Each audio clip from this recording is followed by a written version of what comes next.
బిడ్డల ఆత్మ గౌరవం జేఎస్పీ బీసీ రాజ్యం కోసం పుట్టిన జేఎస్పీ బడుగుల రాజ్యం రావాలన్నది జేఎస్పీ మన బహుజన రాజ్యం తేవాలన్నది జేఎస్పీ జయ హో జయ హో జేఎస్పీ జయ హో జయ హో జయ హో జేఎస్పీ జయ హో జేఎస్పీ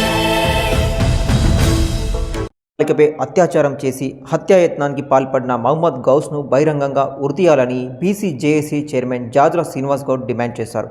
ఖమ్మం అత్యాచారిక బాలిక తల్లిదండ్రులను నిమ్స్లో ఆయన పరామర్శించారు. అనంతరం ఆయన మీడియాతో మాట్లాడుతూ మంత్రులు పరామర్శలు మాని నిందితుడు గౌస్ను కఠినంగా శిక్షించడానికి తక్షణమే ఫాస్ట్ ట్రాక్ కోర్టును ఏర్పాటు చేసి ఉరితీసే వరకు జైల్లోనే బంధించాలి. అత్యాచార నిందితులకు న్యాయ సహాయం అందకుండా బార్ కౌన్సిల్లో తీర్మానం చేయాలి. మైనర్ బాలికలు మరియు వృద్ధ మహిళలపై భవిష్యత్తులో అత్యాచారాలు నిరోధించడానికి కఠినమైన శిక్షలు పడేలా ప్రభుత్వం ప్రత్యేక వ్యవస్థ ఏర్పాటు చేయాలన్నారు. ఇతర దేశాల్లో ఉన్న మాదిరిగా మైనర్ బాలికలను అత్యాచారాలు చేసిన నిందితులను బహిరంగంగా రాళ్లతో కొట్టి చంపేలా కఠిన చట్టాలు రూపొందించాలని కోరారు. బీసీ రజక బాలిక కుటుంబానికి న్యాయం జరిగే వరకు పెద్ద ఎత్తున ఉద్యమం చేపడతామని ఆయన డిమాండ్ చేశారు.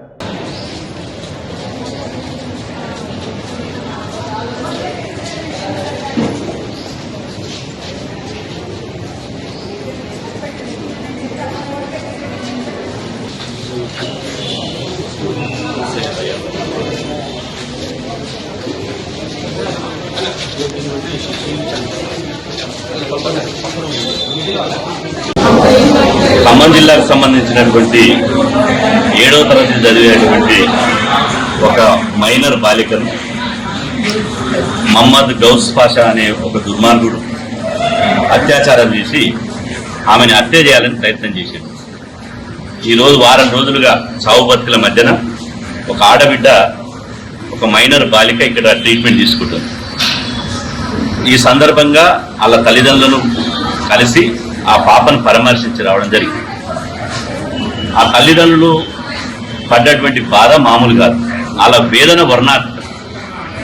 వాళ్ళు రెక్కాడితే డొక్కాడినటువంటి కుటుంబాల నుంచి వచ్చారు. అపార్ట్మెంట్లో వాచ్మెన్ పని చేసుకుంటారు. ఒక బీసీ రజక కులానికి సంబంధించినటువంటి ఒక ఆడబిడ్డను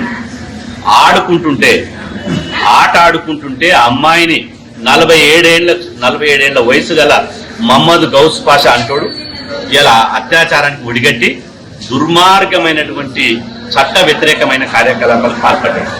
ఇలా రాష్ట్ర ప్రభుత్వం అతన్ని కఠినంగా శిక్షించాల్సినటువంటి రాష్ట్ర ప్రభుత్వం మంత్రులు వచ్చి పరామర్శించిపోతుంది. ఆ తల్లి అదే చెప్తుంది, మాకు మంత్రుల పరామర్శలు కాదు, మాకు ఆర్థికంగా వచ్చి ప్రభుత్వం తరఫున మేము ఆర్థికంగా ఇంత సాయం చేస్తాం అంత సాయం చేస్తాం అంటున్నారు.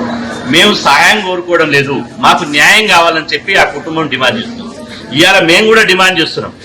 ఇవాళ మైనర్ల మీద, వృద్ధుల మీద, మహిళల మీద అత్యాచారాలు చేసేటువంటి మదమెక్కి కొవ్వెక్కినటువంటి ఎవరైతే కామాంధులు ఉన్నారో వాళ్ళని బహిరంగంగా అరబ్ దేశాలు ఎట్లయితే రాళ్లతో కొట్టి చంపేస్తారో, రాళ్లతో కొట్టి ఉరిదీస్తారో, వాళ్ళ మర్మాంగాలు ఇలా తీసేస్తారో అట్లా ఈ అత్యాచారాల మీద, ఆ మైనర్ల మీద, వృద్ధుల మీద అత్యాచారాలు చేసిన వాళ్ళ మీద కఠినంగా శిక్షలు పడాలి, కఠినంగా వ్యవహరించాలి.